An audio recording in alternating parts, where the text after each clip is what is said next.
আচ্ছা, আজকে যেটা করব সেটার নাম হচ্ছে to determine the value of g, that means gravitational acceleration, by means of a compound pendulum. একটা কম্পাউন্ড পেন্ডুলামের সাহায্যে কি বের করব, জি এর মান বের করব, মানে অভিকর্ষ ত্বরণের মান বের করব। তো অভিকর্ষ ত্বরণের মান আমরা জানি যে এটা আইডিয়াল ভ্যালু হচ্ছে 9.8, কিন্তু ভূপৃষ্ঠ থেকে যত উপরের দিকে ওঠা যায় এটার মান তত কমতে থাকে, বা ভূপৃষ্ঠ থেকে যত ভেতরের দিকে যাওয়া যায় এটার মান তত কমতে থাকে। এবং পৃথিবীর বিভিন্ন জায়গায় এই জি এর মান একটু ভ্যারি করে। যেমন মেরু অঞ্চলে জি এর মান হচ্ছে সবচেয়ে বেশি, আবার বিষুব অঞ্চলে জি এর মান হচ্ছে সবচেয়ে কম। সো মেরু অঞ্চল থেকে তুমি যত বিষুব অঞ্চলের দিকে যাবা জি এর মান কমতে থাকবে, আবার বিষুব অঞ্চল থেকে যত মেরু অঞ্চলের দিকে আসতে থাকবে জি এর মান বাড়তে থাকবে। তো এটা ভ্যারি করে, এক এক জায়গায় এক এক রকম জি এর মান হয়। তো ওই জিনিসটা আজকে আমরা বের করার ট্রাই করব যে একটা কম্পাউন্ড পেন্ডুলামের সাহায্যে কিভাবে হচ্ছে জি এর মান বের করা যায়। তো এখানে আসলে একটা টেবিলই আছে, সেই একটা টেবিলই আসলে আমাদের করতে হবে। আচ্ছা, এই একটা টেবিল করতে হবে, সেখান থেকে একটা গ্রাফ এঁকে এই জি এর মানটা বের করে ফেলতে হবে। তো আমরা একটু দেখি যে এখানে যে জিনিসটা দেখা যাচ্ছে এটা হচ্ছে একটা কম্পাউন্ড পেন্ডুলাম, এটা হচ্ছে একটা কম্পাউন্ড পেন্ডুলাম। তো একটা স্যার এর বাংলা কি স্যার? কম্পাউন্ড বাংলা কি? জটিল স্যার। কম্পাউন্ড হচ্ছে যৌগিক, ঠিক আছে। তো মানে এগুলা, এটা আসলে বাংলা কি করা হয় আমি ঠিক বলতে পারবো না, সবসময় কম্পাউন্ড বলি, তো কম্পাউন্ড পেন্ডুলামই বলা হয়। একটা সিম্পল পেন্ডুলামকে সরল দোলক বলা হয়, আর কম্পাউন্ড পেন্ডুলাম এটাকে জটিল না যৌগিক কোন একটা বলা হয় আর কি। তো এরকম আরেকটা পেন্ডুলাম আছে, এটা ক্যাটাস পেন্ডুলাম বলা হয়। ঠিক আছে, তো বাংলা বলতে পারতেছি না এক্স্যাক্টলি, এটাকে নর্মালি সবাই কম্পাউন্ড পেন্ডুলামই বলে। আচ্ছা, এটা কি, এই জিনিসটা কি যে এখানে হচ্ছে একটা থাকবে, একটা হুকের মতো থাকবে, সেইখানে হচ্ছে এরকম একটা বড় একটা জিনিস, এটা চাইলে হচ্ছে করা যায়, মানে লাগিয়ে রাখা যায়, এবার ওটা উপর নিচে করা যায়, এরকম একটা জিনিস, এবং এটা খুলে ফেলা যায় এখান থেকে। তো এইটাই বলা হয় কম্পাউন্ড পেন্ডুলাম। এবং এখানে যে জিনিসটা থাকে সেটা হচ্ছে কেমন, অনেকগুলো ছিদ্র থাকে, এখান থেকে একটা একটা 5 সেন্টিমিটার দূরত্বে একটা একটা ছিদ্র থাকে, এবং এর মাঝ বরাবর একটা ছিদ্র থাকে, যেখানে হচ্ছে এটা মানে সেটা হচ্ছে সেন্টার অফ গ্র্যাভিটি কাজ করে। ঠিক আছে, তো সেন্টার অফ গ্র্যাভিটি থেকে প্রতি 5 সেন্টিমিটার দূরে দূরে এরকম করে 9টা ছিদ্র থাকে এ প্রান্তে। আবার এই পাশ থেকে যদি বি প্রান্ত চিন্তা করি, তাহলে বি প্রান্তে এরকম 5 সেন্টিমিটার ডিস্টেন্সে 9টা করে ছিদ্র থাকে। তো তোমাদেরকে আমি যদি ইটা দেখাই, যে ভিডিও ভিডিওটা দেখাই, আমাদের ল্যাবের ভিডিওটা। ল্যাবের ভিডিওটা হয়ে গেছে, বাট মানে কয়েকটা না থাকার কারণে এটা করা যাচ্ছে না, মানে কয়েকটা ছবি তুলতে হবে, ওই ছবিগুলো নাই।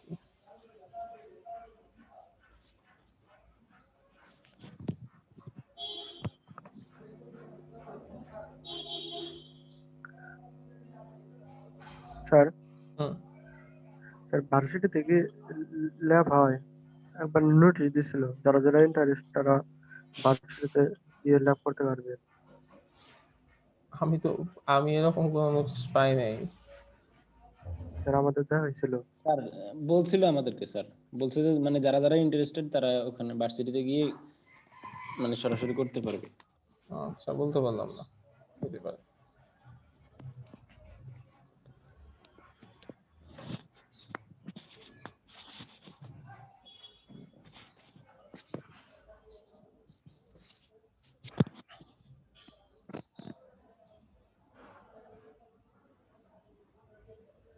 এটা আমৃতাতে স্যার কোন জায়গায় যে পাবো? আমৃতাতে দেখো হচ্ছে অ্যাডভান্স মেকানিক্স, ওখানে পাবা। ফিজিক্যাল সায়েন্স দেন হচ্ছে অ্যাডভান্স মেকানিক্স ভার্চুয়াল ল্যাব, ওইখানে পাবো কম্পাউন্ড পেন্ডুলাম, সিমেট্রি।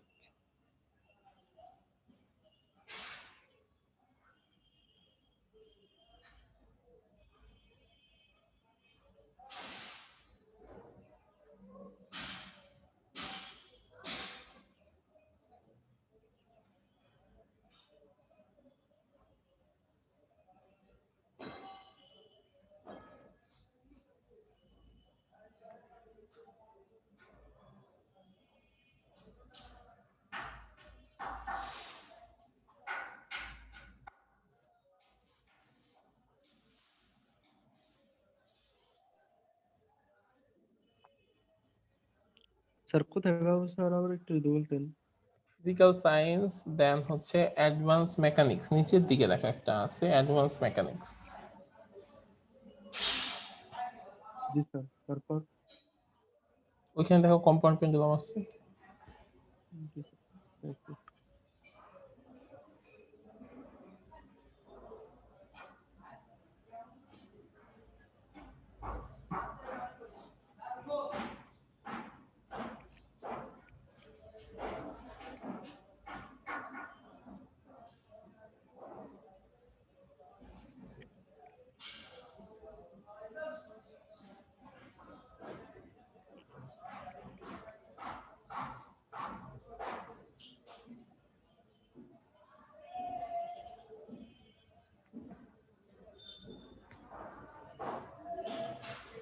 আচ্ছা আমি অন করে দিই, এখান থেকে দেখো মানে এটা এখনো রেন্ডার করা হয় নাই ওই কয়েকটা ইমেজের কারণে, তো যতটুকু করা আছে এটা দেখো।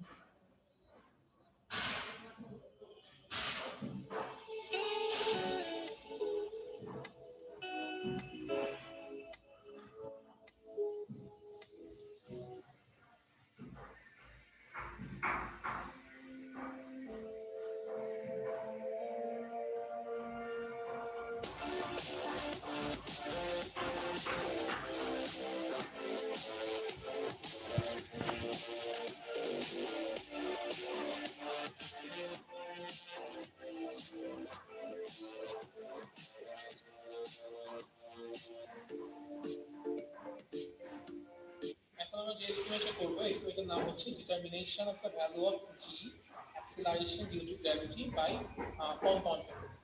তো এক্সপেরিমেন্টের জন্য আমাদের যেসব জিনিস এসেনশিয়াল তার মধ্যে একটা হচ্ছে এরকম একটা বার পেন্ডুলাম, তারপর আমাদের একটা স্টপওয়াচ লাগবে, আর কিছু জিনিস লাগবে, মেটাল জিনিস লাগবে, এখানে আছে, সেই মাধ্যমে আমরা এই এক্সপেরিমেন্টটা করব। তো এখানে এটার সেন্টার অফ গ্র্যাভিটি হচ্ছে এখানটা, এটা হচ্ছে এটা সেন্টার অফ গ্র্যাভিটি। তো এই পাশে 9টা হোল আছে, এই পাশে 9টা হোল আছে। আমি এটাকে যদি ইন্ট 1 এ ধরি, এটাকে আমি ইন্ট বি ধরতে পারি। তো আমাদের যে কাজটা হবে সেই কাজটা হচ্ছে কি, যে আমরা এই বিভিন্ন হোলের মধ্যে হচ্ছে ইন্ট এর বিভিন্ন হোলের মধ্যে আমরা শুরুতে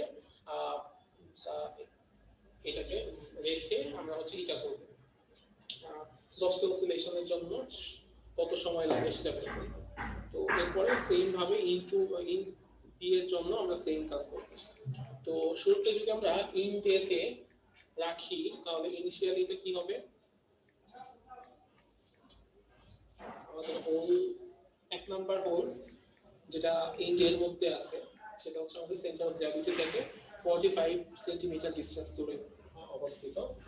তো আমরা এখানে রাখবো, রাখার পরে আচ্ছা, তো এটা এখন কি আছে যে ইন ডেতে আছে এবং সেটা হচ্ছে 45 সেন্টার অফ গ্র্যাভিটি থেকে 45 ডিসটেন্সে আছে।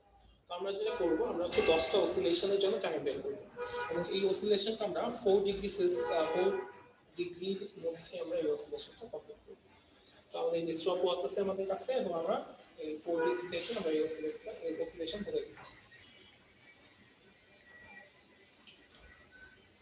1 2 3 4 5 6 7 8 9 10।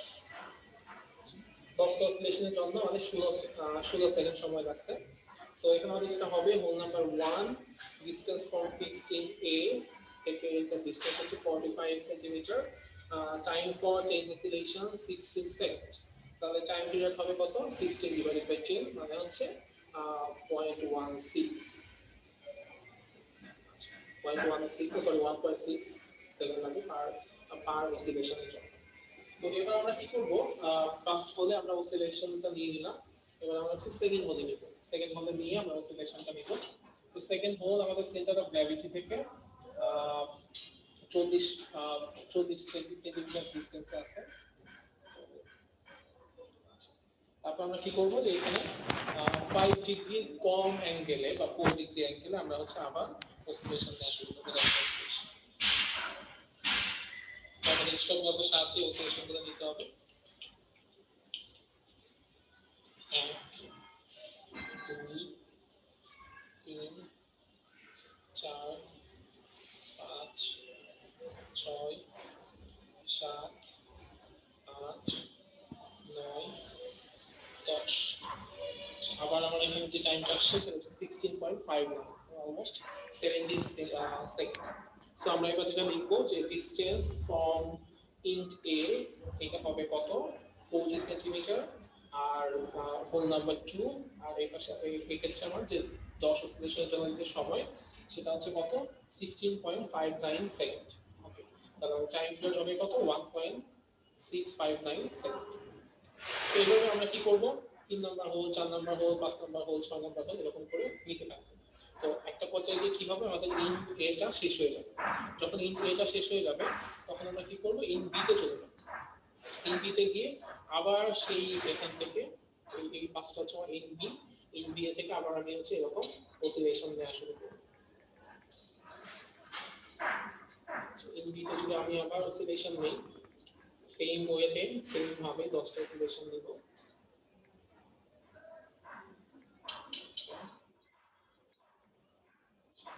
আবার সেম ভাবে এরকম 4 ডিগ্রি অ্যাঙ্গেলে আমি হচ্ছে 10টা অসিলেশন নিব। তার আগে আমাদের যেটা করতে হবে সেটা হচ্ছে এটাকে জিরো করে নিতে হবে।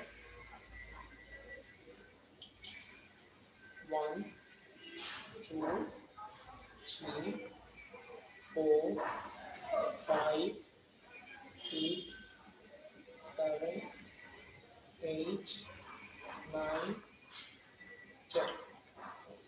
এখন কত আসছে 16.06। তার মানে ইন বিতে আমার ফার্স্ট হলে কত সময় লাগছে 16.06 সেকেন্ড সময় লাগছে, এবং ডিসটেন্স হচ্ছে 45 সেকেন্ড। আবার আমি কি করব, ইন বিতে নেব, hole 2 number hole, 3 number hole, 4 number hole এরকম করে আবার নিতে থাকবো। এরকম করে এখানে আমরা 9টা ভ্যালু। তো এই 9টা ভ্যালু থেকে আমাদের একটা গ্রাফ করতে হবে। গ্রাফ করার পরে আমরা হচ্ছে আমাদের ডিজায়ার্ড যে ভ্যালু সেটা হচ্ছে গ্র্যাভিটেশনাল অ্যাক্সিলারেশনের মান সেটা আমরা পেয়ে যাবো।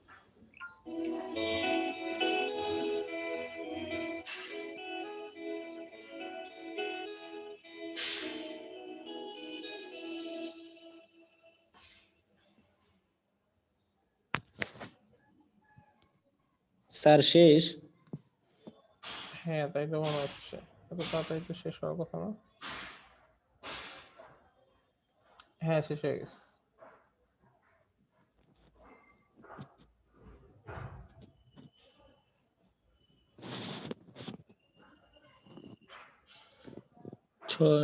ছয় মিনিট না স্যার হুম ভিডিও? হ্যাঁ ভিডিওটা 6 মিনিট। স্যার স্কেলটা স্যার কত সেন্টিমিটার? স্কেলটা চিন্তা করো যে মাঝখানে হচ্ছে 0, এক সাইডে হচ্ছে 45 সেন্টিমিটার আর এক সাইডে 45 সেন্টিমিটার। তাহলে কি স্যার এক হলে ডিফারেন্স স্যার 5 সেন্টিমিটার করে? হ্যাঁ 5 সেন্টিমিটার করে।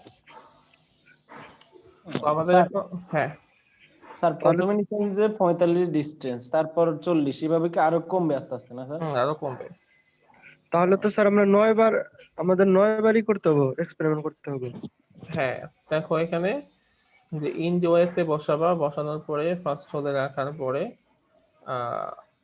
Distance from fixed A in centimetre, fixed A থেকে কতটুকু ডিস্টেন্স, তো এটা হচ্ছে 5 10 15 এরকম করে যাবে। ঠিক আছে, যাই থাকবে এরকম করে 9টা নিবা। আবার বিতে বসানোর পর আবার 9টা নিবা। আর প্রত্যেকটাতে কি করবা, এই যে টাইম ফর 50 অসিলেশনের জন্য সময় বের করবা।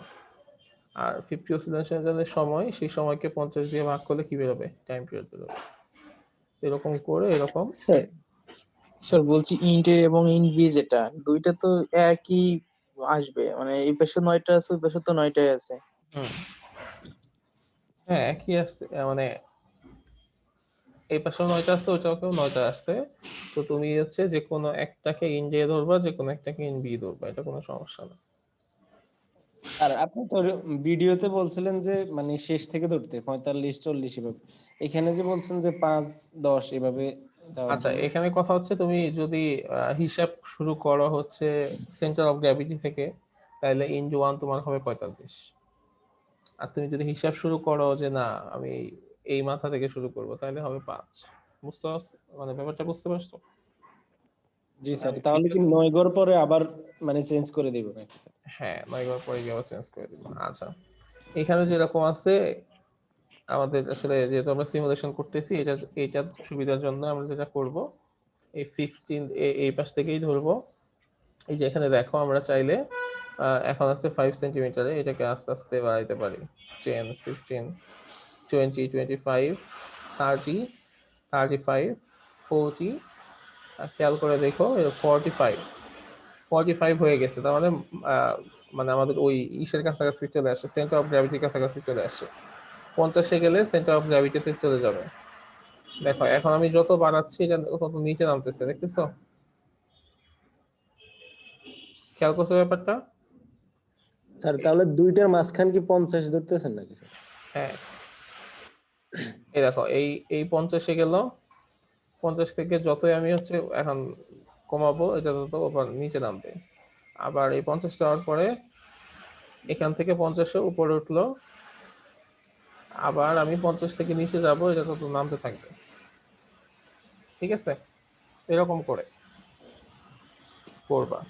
মানে হচ্ছে ফার্স্টে নিবা 5 10 15 20 25 30 35 40 45, এই 9টা নিবা। তারপরে আবার কি করবা, 50 55 60 65 70 75 80 85 90 95, এই 9টা নিবা। 50 থেকে যেটা স্যার এটা কি ইন বি? 50 থেকে না, 55 থেকে ইন বি, আর 50 থেকে হচ্ছে 5 থেকে হচ্ছে ইন ডে। আর 50 যেটা ওটা হচ্ছে তোমার সেন্টার অফ গ্র্যাভিটি। তার মানে স্যার ওটা ধরা ওটা ধরা সেন্টার অফ লাগবে না। এক্স্যাক্টলি ভাবে 50 তো সেন্টার অফ গ্র্যাভিটি হয় না, 48 হচ্ছে sir centre of gravity. Centre of gravity sir কততে স্যার? 45-এ? সেন্টার অফ গ্র্যাভিটি হচ্ছে তোমার 50-এ। এখানে 48-এ হবে না, কারণ তুমি যদি চিন্তা করে দেখো, তোমার হাতে যদি এটা থাকতো, তুমি হচ্ছে দেখতা যে 50-এর যে হোল, সেই হোলের জায়গায় যদি তুমি ধরো, তাহলে দেখবা যে এটা হচ্ছে হয়ে আছে, কি বলে মানে দুই পাশেই সমান হয়ে আছে।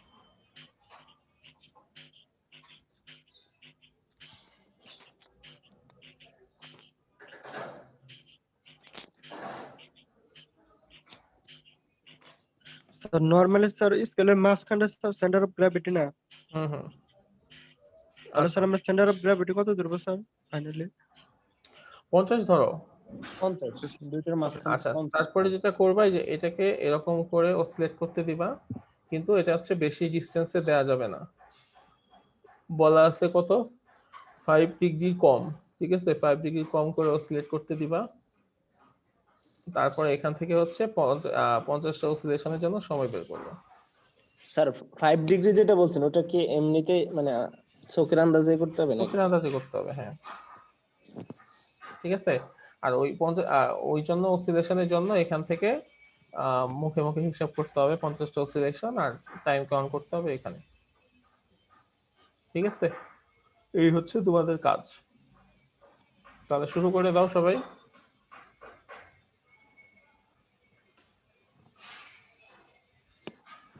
স্যার হ্যাঁ স্যার আবার একটু বলবেন স্যার, 5 থেকে কি শুরু করবো নেওয়া স্যার? হ্যাঁ, 5 থেকে শুরু করবা। স্যার 5 থেকে তোর 45 পর্যন্ত নিব, তারপরে স্যার? 5 থেকে 45 নিবা, 45 নিলে তোমার এই যে এই পর্যন্ত শেষ হয়ে যাবে।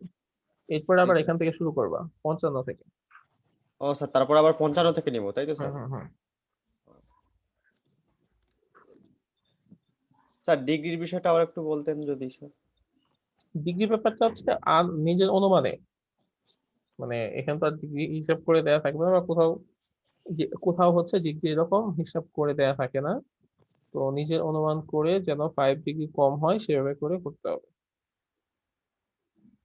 বুঝতে পারছি স্যার। স্যার ওটা কি একবার গেলেই একটা অসিলেশন নাকি পুরো একবার সম্পূর্ণ হওয়ার পরে একটা অসিলেশন?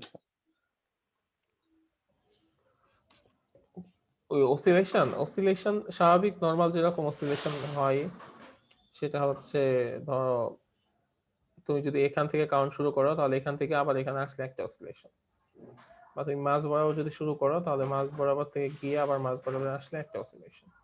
জি স্যার, বুঝতে পারছি। ঠিক আছে, সো তাহলে শুরু করো। এক্সপেরিমেন্টটা খুবই সহজ, জাস্ট একটু সময় লাগবে এই আর কি। স্যার অসিলেশন কি 10টা নিব স্যার? 5 ডিগ্রি কোন নেবো স্যার? অসিলেশন এই যে এখানে কতগুলো দেয়া আছে, 50টা দেয়া আছে, 50টা নাও। স্যার আমি স্যার কোণের কথা বলছিলাম স্যার। হ্যাঁ, 5 ডিগ্রি সবগুলাই। অ্যাঙ্গেল 5 ডিগ্রি, হ্যাঁ, লেস দেন 5 ডিগ্রি আছে, 5 বা 5 এর কম।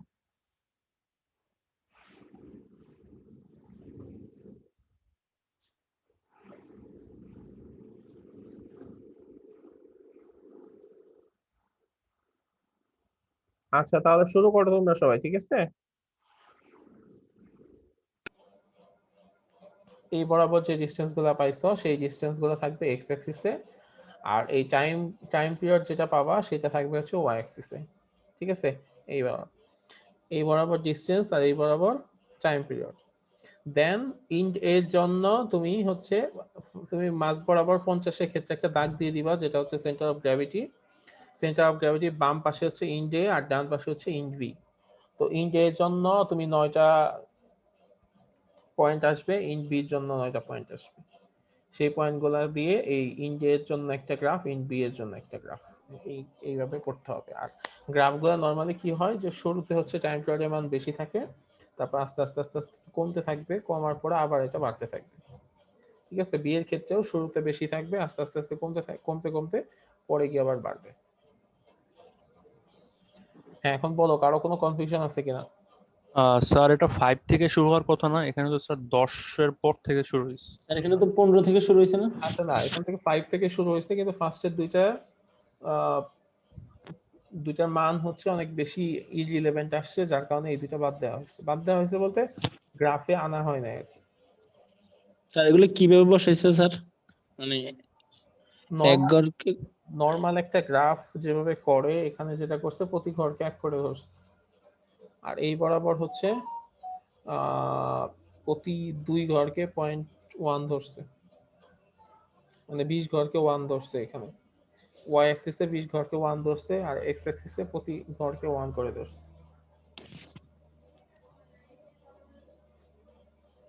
স্যার আমার 1 নম্বরটা আসছিল হচ্ছে 69.48 স্যার। তাহলে কি হ্যাঁ, স্যার এটা আমি বুঝবো কিভাবে স্যার এটা ইররিলেভেন্ট না রিলেভেন্ট? আচ্ছা তোমার হচ্ছে 69.48 কে শুরুতে যেটা করতে হবে সেটা হচ্ছে ওইটা 50 দিয়ে ভাগ করে টাইম পিরিয়ডটা বের করতে হবে। বের করার পরে তুমি প্রত্যেকটা পয়েন্ট ড্র করবা এখানে। প্রত্যেকটা পয়েন্ট ড্র করার পরে তোমাকে হচ্ছে একটা গ্রাফ আঁকতে হবে। তো তোমার অবশ্যই জানতে হবে যে আইডিয়াল গ্রাফটা কেমন। আইডিয়াল গ্রাফটা যদি এরকম হয় তাহলে তখন তুমি যদি এই দিক থেকে টানো তাহলে অবশ্যই জিনিসটা কি হবে না, তোমার এই মানগুলোতে নিশ্চয়ই তাহলে ভুল আছে। ঠিক আছে, তাহলে বুঝতে হবে যে এই দুইটা মানে ভুল হয়েছে, কিন্তু তুমি যদি এই দিক থেকে শুরু করো তাহলে গ্রাফটা ঠিক মতো হবে। মানে আমার হচ্ছে স্যার যেখান থেকে শুরু করলে স্যার আমার এরকম বাঁকানো হয়ে যাবে, আমার ঠিক ওখান থেকে শুরু করতে হবে। হ্যাঁ, ওখান থেকেই শুরু করতে হবে, চেষ্টা করতে হবে সবগুলা দিয়েই যেন ভালো হয়। কিন্তু সবগুলা দিয়ে যদি ভালো না হয় তাহলে যে কয়টা পয়েন্ট দিয়ে ভালো হবে সেই কয়টা পয়েন্ট দিয়ে একটা সুন্দর গ্রাফ করতে হবে। জি স্যার, বুঝতে পারছি। স্যার এই যে পয়েন্ট গুলো যে দিছে এগুলো কি স্যার আমাদের ডিসটেন্স অনুযায়ী সে অনুযায়ী নিছে না? হ্যাঁ,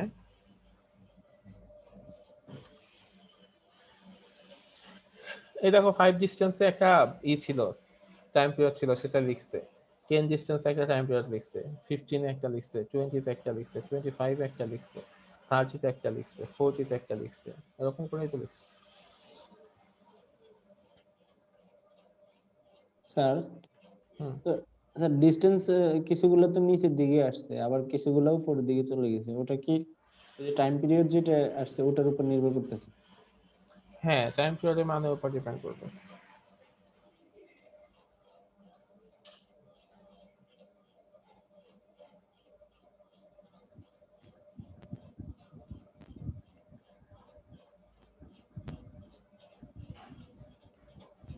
স্যার গ্রাফটা কি স্যার এই এখনই দুইটা স্যার দুইটা যোগ করছি কি হবে যে এখন এসি এই যে ইকুয়াল টু 50 সেন্টিমিটার হয়েছে, বিডি 55। আচ্ছা, এটা হচ্ছে কি,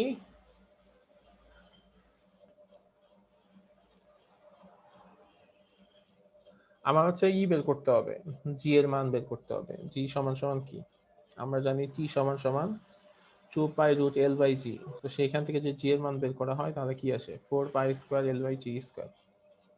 ঠিক আছে, তো আমার আসলে কি কি জানতে হবে, 4 আর পাই এই দুটোর মান তো কনস্ট্যান্ট, এল এর মান জানতে হবে, টি এর মান জানতে হবে। তো এল আর টি এর মান যদি জানতে হয় আমি তাহলে কোন এল ইউজ করব কোন টি ইউজ করব, এই জন্য একটা গ্রাফ থেকে এল একটা টি নেওয়া হয়। তো এই জন্য এক গ্রাফ থেকে একটা এল এর মান আর একটা টি এর মান বের করতে হয়। তো এল আর টি বের করার জন্য এই জন্যই যেটা করতে হবে সেটা হচ্ছে ফার্স্টে এখানে আমার যে কোনো 4টা পয়েন্ট নিতে হবে, যে 4টা পয়েন্ট হচ্ছে কি একই লাইনে আছে। তো এক লাইনে থাকার পরে ইন্ড এ এর একটা পয়েন্ট আর ইন্ড বি এর একটা পয়েন্ট, এই দুটো হচ্ছে এসি, আর ইন্ড এ এর আরেকটা পয়েন্ট থেকে ইন্ড বি এর আরেকটা পয়েন্ট সেই দুটো হচ্ছে বিডি। এই দুইটাকে যোগ করে 2 দিয়ে ভাগ করলে অ্যাভারেজ একটা লেন্থ বের হবে, আর সেই লেন্থ বরাবর আমার যে টি এর মান সেটা হচ্ছে আমার টাইম পিরিয়ডের মান। তার মানে এই দুটাকে অ্যাভারেজ করলে আমি একটা টি পাবো, এল পাবো, অ্যাভারেজ এল। আর সেই এল বরাবর আমি যে টি এর মানটা পাচ্ছি সেই টি এর মান যদি আমি বসাই এখানে তাহলে আমার একটা এল আর টি এর মান পাইলাম, সেখান থেকে জি এর মানটা বের করতে হয়।